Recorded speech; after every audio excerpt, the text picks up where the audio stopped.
I think one of the challenges for any brand in today's time, any media brand, is how do you win trust? We have a word in television which is often used and much misused and abused, which is TRPs, television rating points. My belief has always been that there is a need to redefine TRPs. It should stand for trust and respect points. Because the real challenge of our times is not just how do you get television rating points, but how do you win the trust, respect of viewers and readers.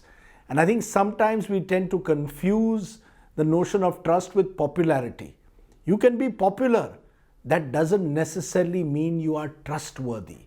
And I think it's almost intangible. How do you define this notion of trust? Because linked to this notion of trust is another interesting word called credibility. How does a brand build credibility? It cannot be built in a week, it cannot be built overnight. And I think too many of us, be it in any aspect of the media, be it in PR, be it in marketing, advertising, or journalism, tend to believe that we can almost overnight win trust or win credibility. To my mind, this is an incremental process that has to be done step by step. It's almost a tortuous process, at the end of which maybe if you stick to your core values, you can actually reach your destination. So I think the challenge is to be patient, the challenge is to be consistent, and the challenge to my mind is to stick to your core values. If you can do that, then I do believe that you can win the trust of your client, you can win the trust of your viewer in our instance, or of your reader. But it's a long haul. It doesn't happen overnight. And I think we must be resistant to the pressures to try and build trust. It won't happen. I think it's very clear that social media has created a surround sound which can disorient the best of us. It is a bit like an echo chamber. And when you are in an echo chamber, the sound can almost rattle you. So I think social media has done that. It's become a disruptive influence. It's disrupted the media landscape. And I think the challenge of our times is to understand the nature of the disruption that's taking place rather than being swayed away by it. I wouldn't say embrace it, but certainly start recognizing what social media is all about. Don't allow it to sweep you off the floor, but find ways to engage with social media.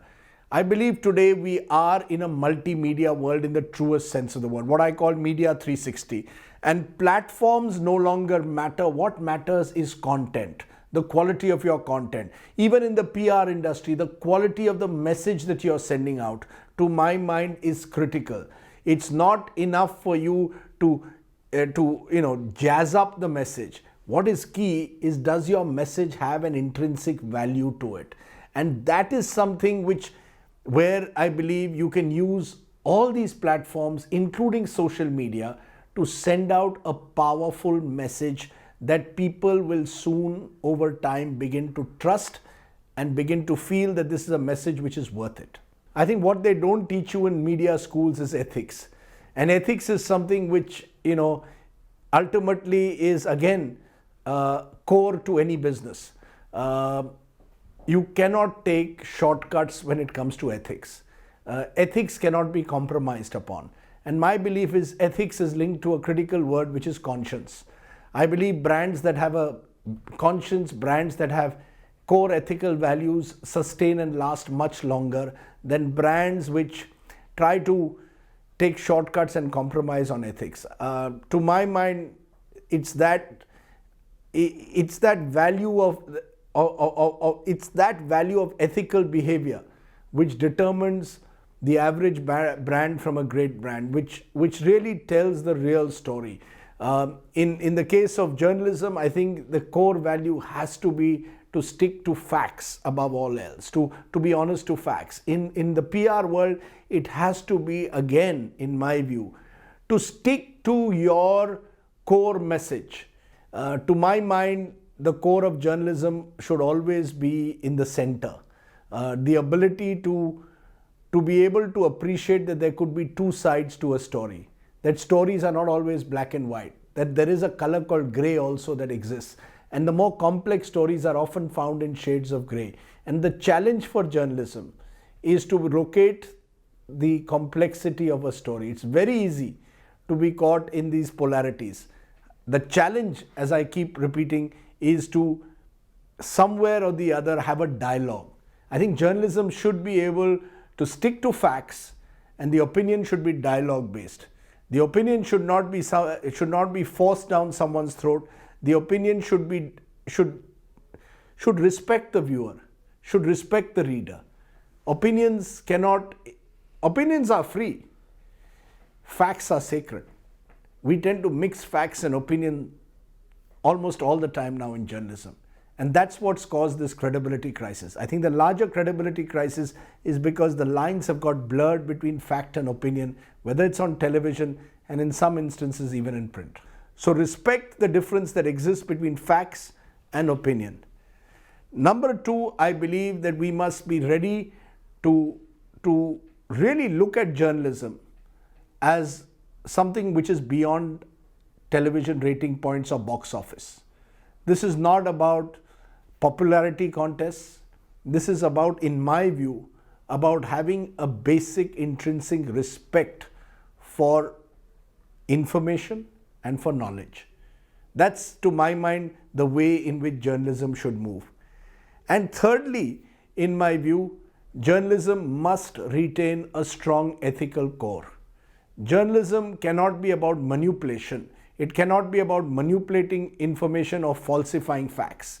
It should be, at the end of the day, about sticking to a core ethical value, which is truth above all else. To my mind, if you can combine knowledge with truth, you will have empowered your viewer or reader. I think a lot of this is exaggerated at times to believe that journalists are, constantly being asked to compromise their independence. Yes, there are threats to the newsroom. There are corporate pressures, there are political pressures, there are owner pressures. But let's not also exaggerate them. At the same time, I think it is important to realize that there must be a Chinese wall that must exist between the owner, the corporate, the politician, and the journalist. Newsrooms must, to whatever extent possible, be insulated from these outside pressures. You cannot have what I call supari journalism. You cannot have agenda-driven journalism, which is driven by the interests of the corporate owner or driven by a politician. Journalism at its core, if you are to retain credibility, must be insulated from these pressures. When I started journalism in the late 1980s, to be very honest, to be in PR was looked down upon. There was a sense that PR was someone who was a PR person was constantly manipulating and falsifying facts. The PR person was almost bribing the journalists, was the ecosystem in which I started off in journalism. I believe over time the PR world has evolved. We now talk of corporate communications. The true meaning of PR, I believe, is effective communication. Ultimately, you have to communicate a message. And today, journalists rely on this entire large PR machinery to also get a chance to effectively communicate their message. You need to know